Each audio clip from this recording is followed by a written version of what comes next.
right, guys, we're back again for another great episode of PFREI, a passion for real estate investments. I'm your host, Fuquan Bilal. We have a special guest today on the show, Sean Casterline. Now, Sean is recognized as an expert by his peers in the field of wealth management and alternative investments. He is the founder and president of Delta Capital Management, president of Delta Advisory Group, and partner of Delta Realty Advisories, Inc. In these positions, Sean specializes in the area of asset management and alternative real estate investments for his clients spanning a wide array of industries.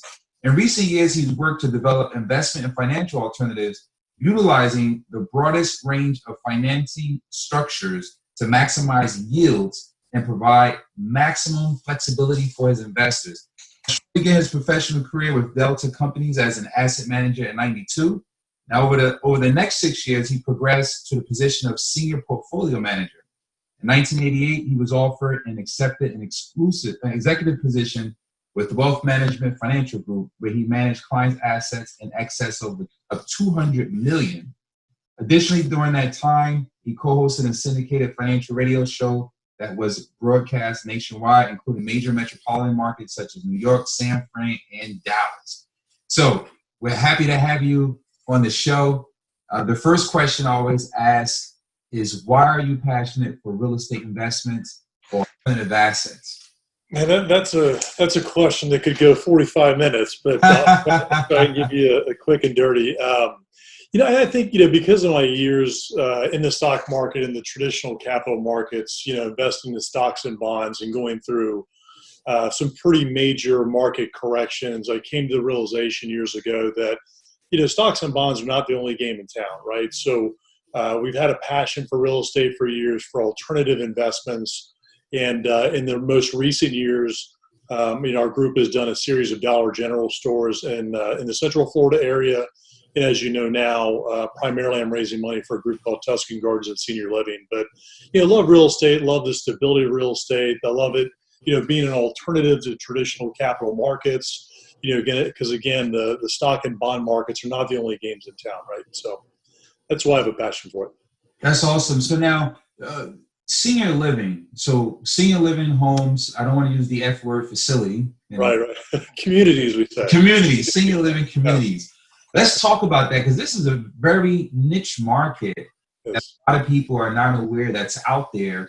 And right. Every time I meet someone like yourself who's involved in this asset class, I'm just like, wow, this is something that I didn't even know existed. Like, you have people are doing storage homes, people are doing all different types of stuff. So real estate investing is just so broad that you can make money in all different types of niches. So the senior homes, I know you guys have these beautiful homes that you build and renovate for people to, live their final days in peace and basically a community environment. So let's talk a little bit about that. Why did you transition over to that alternative asset, in that space? It's interesting. And when you look at real estate in general, I've always believed that you want to be in the path of progress, right? So when you think back to like 2008, I mentioned before we did a series of Dollar General stores. Well, I hate to bring this back up because 2008 was so bad, but the economy was falling apart. People were losing their jobs and their homes. Dollar General and Family Dollar, the stocks, the companies themselves are going through the roof because, again, and when you go into recession, you go into bad economic times, people tend to tighten the belts and shop at places like Family Dollar. Family Dollar was actually the top performing stock on the entire S&P 500 in 2008. Now, flash forward to today, we're going through this massive demographic shift in the United States. Some people call it the grain of America. Some people call it the silver tsunami. But you literally have 8,000 seniors a day turning 65 in our country, and that's going to continue for the next 20 years. So again, when you talk about being in the path of progress and what's coming in the economy, there really is no better place to be than senior living. At least that's what we think. The first baby boomer also doesn't turn 75 until 2020. So if you're thinking as an investor, hey, I may have missed the boat. No, we're early in this game. We really are.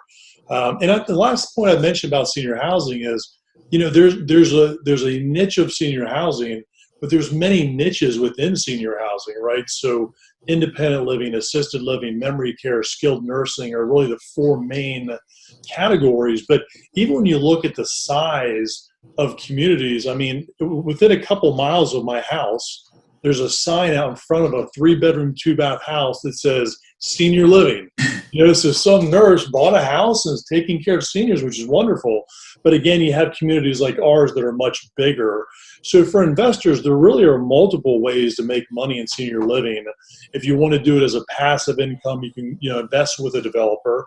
But you can also, if you have the capabilities, do somewhat on your own. So there's some pretty cool niches within senior living. All right, so let's touch on that a little bit, elaborate a little bit more. So let's start first with the active investor who Right. saw this podcast and said, "Hey, listen, I heard senior care is $5,000 a bed per month or $3,500 a bed per month. I want to go out and get a 3-bedroom, 2-bath house and get a nurse and go that route." Yeah. How would someone be able to go about that? Like, what type of knowledge base or skill set do they need to have in order to go that route? Ideally, I think you'd want to have some type of nursing background, right? So the people that I've seen make the move into actively owning and operating small communities, have some type of nursing background, potentially quasi-retired or maybe going into retirement, but don't want to, stop working. But the one thing I'd mention to you about senior living is it's a very caring area, right? I mean, you don't want to go into senior living for the money. You want to do it because you want to make a difference in seniors' lives, and the money is a nice byproduct of that. If I was a person looking to invest in senior living in a smaller kind of capacity, I think the first thing I would do is, look for hospitals. Look for areas where maybe medical is coming in, because a lot of times what will happen is a senior will go in because they slipped and maybe broke their hip. They have to have surgery and go into rehab, and then a lot of times they'll automatically go into senior living. So it's a good built-in feeder for anybody who's thinking about, starting their own senior living community. But that's what I'd recommend. Again, there's certain licensing you have to have your own community, but certainly you could do that, on your own. So Now, on the passive side, someone investing alongside of the builder, right. That picture for me. If someone said, "Hey, this is great. I want to do something impactful." Right. I like the diversity of letting someone who's experienced do this. What does that look like? Well, for example, Tuscan Gardens Senior Living, obviously the group that I'm involved with, we have a fund set up where investors can come in, invest in our fund. It pays an immediate 8% income, and we split profits on the real estate upon disposition or refinance of our communities. So for us, we've got, a fund structure to where investors can pick one of our communities, or if they say, "Hey, I want to be more diversified," they can invest in multiple communities. But it's more of a passive income play, if you will, for investors.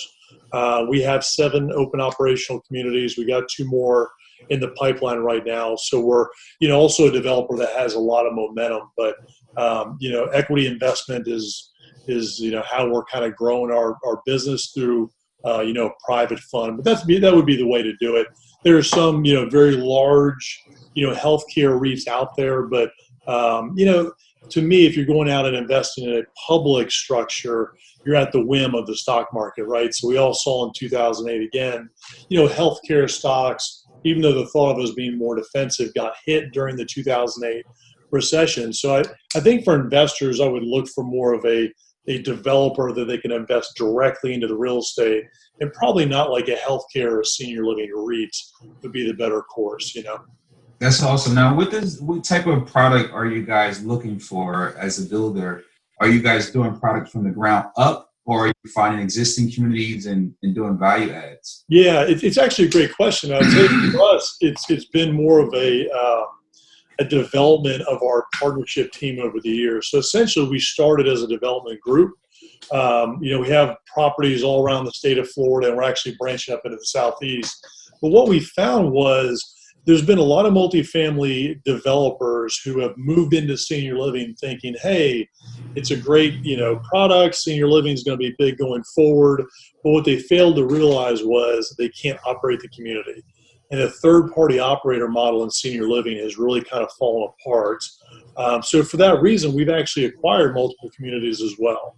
So I would say, yeah, we do develop. We love development. We've got a great development team, but we also have the capability and structure and internal, management to be able to also acquire and immediately take over operations. So Now, we're what, on both.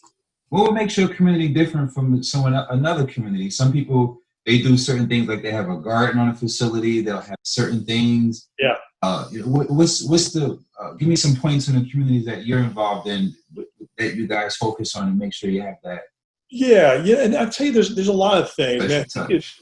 I think it starts from the top, right? So our founding partner, Larry Pino, actually went through a very personal situation with his mom when she was 91, 92 years old. And that's really where our company started.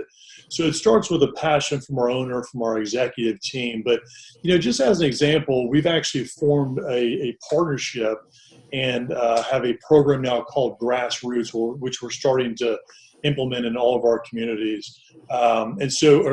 Tuscan Roots. And so within our communities, we're actually going to be growing food and organically within our communities and using that obviously to feed our residents. But, there's also things like, concierge level of care. The technology in our communities is very, very strong. So just as an example, if you live in Venice, Florida, and your mom lives in Pittsburgh, and she's worked with the same doctor for the last 30 years, and your mom's starting to have some memory care issues or some dementia issues, and you want to bring her closer to you. But what's going to give your mom more comfort than being able to work with the same doctor she's worked with for the last 25 years within our community via telemedicine, right? Because making a move for seniors is really kind of, it's life altering, right? I mean, they're at the age where making a move is very difficult. So we try to engage our residents. We try to make these transitions as easy as possible. But again, I think it's the culture of Tuscan Gardens with all these things I've mentioned that, really makes us different. It's a big differentiator for us. Yeah, I know it has to be tough for a lot of people when they want to transition their parents or grandmother or grandfather to a home versus having them in the house because they're concerned that they're not going to get the proper care. That's the big issue. So I know that's probably 75%, if not more, of what you guys put into the business to make sure. And then I guess 25% is the real estate side to make sure. I don't know the percentage, but Right. in my mind, that's what I'm thinking is the care is first. Those extra special touches that make the person feel like it's home, comfortable, and different, creating those different relationships within a community with other people that are there instead of isolating. Some people, they do like group events instead of, I forgot, I had someone else who I was speaking to where they said they do certain events where they have everybody is doing it at the same time versus people creating groups and sections and breaking off and Right. And to us, I mean, again, it's our brand and how we manage our communities and our loved ones, but it's all about engagement, right?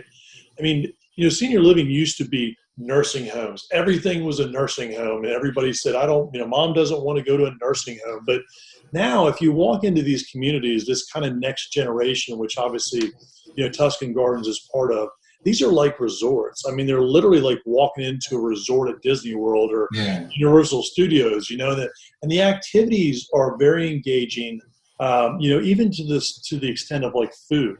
Our chef down in Venice every week meets with all of our residents and says, "Hey, what did you like about the menu last week? What do you not like? What would you like to see?" And every week he highlights in yellow the changes per the recommendations. Again, it's about engagement. It's not about saying, "Hey, here's your meal." It's about, "Hey, what do you want? What do you like?" And that's what differentiates the next generation of senior living. That's what really makes it special. That's good stuff, man. Yeah. It's amazing how the real estate portion can create, it's almost like an impactful investment, taking care of people's loved ones, making sure that the experience within that community is next level. Like you mentioned, Disney. I like that. Yeah. These are Disney. Disney Tuscan Gardens are, Why Florida? Is it because where the CEO is based or where operations started from? Are you guys looking to expand to any warm climate areas or Yeah. Florida? Build out. So we're all basically based out of Orlando. So our office, we just bought an office over Winter Park, but we've been downtown, for years. But, we're in the sweet spot. I mean, you look at how many people are retiring every day and how many people are going to warm states like California and Texas and Arizona. But Florida's the brunt. I mean, we get a lot of retirees coming down our coasts, which is really where our development's focus. But our next project is actually in Columbia, South Carolina. We are looking in Greenville for property, Charleston, Knoxville, Nashville, suburbs of Atlanta. So the one thing, just from a 30,000 foot view from our business perspective, we have a regional operations manager in-house that manages all of our Florida properties. But as we start to move into the Southeast, we're going to have, bunches of 3 or 4 communities at a time. So we can hire regional operations, managers to oversee each one of those communities. But, we're Florida centric, but we're looking for opportunity, certainly starting to branch up into the Southeast, That's awesome. What are the risks involved with this type of asset? So this asset class, I mean, I get involved, say I do a one-off or 2 properties, 3-bedroom, 2-bath, like we talked about earlier. Right. What are some of the risks as far as real estate related? I know there's risk if you don't know the senior living space, if you don't know how to be a good nurse and everything that comes along with that, risk involved on that side. But on the real estate side, what are some of the risks that are involved that you guys may have experienced, or if it's due diligence wasn't done, certain things may have been missed. Right. Some of the risks that's involved. How was money in this space? Yeah, there's really kind of 2 that I would mention to you, or to anybody who's looking at senior living. One is the demographics, right? So real estate's all about location. Well, in senior living, it's about demographics, because you have to be developing in communities that have enough age and income qualified seniors and enough unmet demand within that category to really drive, the residents into the community. So in general, you have to first of all find the right piece of real estate that has enough unmet demand. And I'll give you an example. Delray Beach, our Delray Beach community is in South Florida near West Palm and Boca and Jupiter, and very affluent area. And a lot of retirees in that area as well. Well, we found a niche within Delray Beach. And again, the demographic studies we run are all within a 10-mile perimeter, because we know that 85% of our residents are going to come within 10 miles. So there's been a lot of senior housing that's been built in South Florida, but within that niche, that 10-mile perimeter of our Delray Beach property, there is a significant unmet demand. And so we know there's a lot of opportunity for that specific space. If we had bought a piece of property 5 miles down the road, it would not have been a good place to develop, right? So it is all about the demographics and finding the niches within the real estate areas. But as well, that kind of plays into the second piece, the second risk, which is being able to fill the community. The fact is these communities are all needs driven, so they typically, by industry standard, don't fill for about 2 years. So you have to have enough money to be able to sustain yourself for those first 2 years. If you're picking the right properties, hey, you hope you can stabilize in the 12 to 18 months. But again, picking the right place and also being able to fill the community, those are the 2 risks for investors. You just touched on that, and my next and last question was going to be the challenges that are in this business. Can the stabilization be a challenge, or what challenges do you see, or you guys may have gone through that you've overcome and built a process around it? For someone who wants to get involved, or for a passive investor, they want to know, hey, what are your risks and challenges you're having? Well, I mean, again, I think the biggest thing, it is a challenge to stabilize your communities, right? And I'll give you an example. When we first started developing projects, the first one in Venice, Florida, we were using a third-party operator to operate the community for us. They were a national operator. They had a great reputation, but quite honestly, they just didn't have that local presence to be able to manage. And so essentially what happened was they overpriced our memory care. They weren't delivering the type of service that we envisioned with our brand. And later on, we had to actually replace the operator. And since that time, we've brought all of our operations in-house, because that's always really kind of been the plan. And about a year and a half ago, that's exactly what we did. But the reason I say that, mention that third-party operator model, is because it really put us back by about 9 months, 6 to 9 months in our first community. The community is now stabilized, it's doing great. But again, during that time frame, our pro formas basically broke our pro forma, and we had to add money into the community at a localized level that we didn't expect. Now, if you think about it, a bigger picture perspective, for somebody who owns or is developing communities, if they're unable to fix that problem, they could run out of money. And that's really what we're seeing in the industry, which is allowing us to go out and acquire communities. So it's creating a very strong opportunity on the acquisition side for Tuscan Gardens, but it's also a major risk, for people looking at senior living if you're unable to fill the community. Yeah, you got to know your stuff before you get in. You got to put yourself with the right people, man. You can burn a lot of cash. So yeah, I want to give our listeners an opportunity to go to your website and check you out. It's TuscanLiving.com. TuscanLiving.com. Make sure you guys go there and check it out.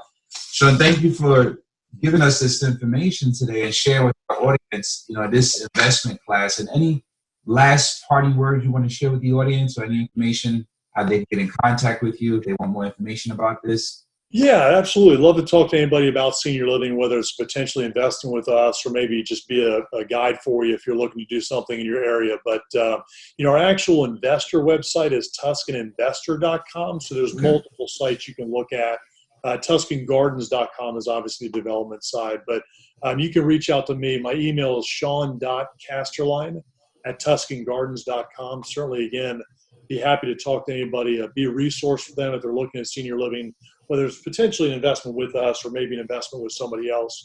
Be happy to be a resource for them. But Fuquan, I appreciate you having me on, man. Always enjoy talking with you, and hopefully we can deliver some value here. Absolutely. Yeah. Another great episode of PFREI, A Passion for Real Estate Investments. Make sure to check us out on Instagram, Facebook, and all of the other social media platforms.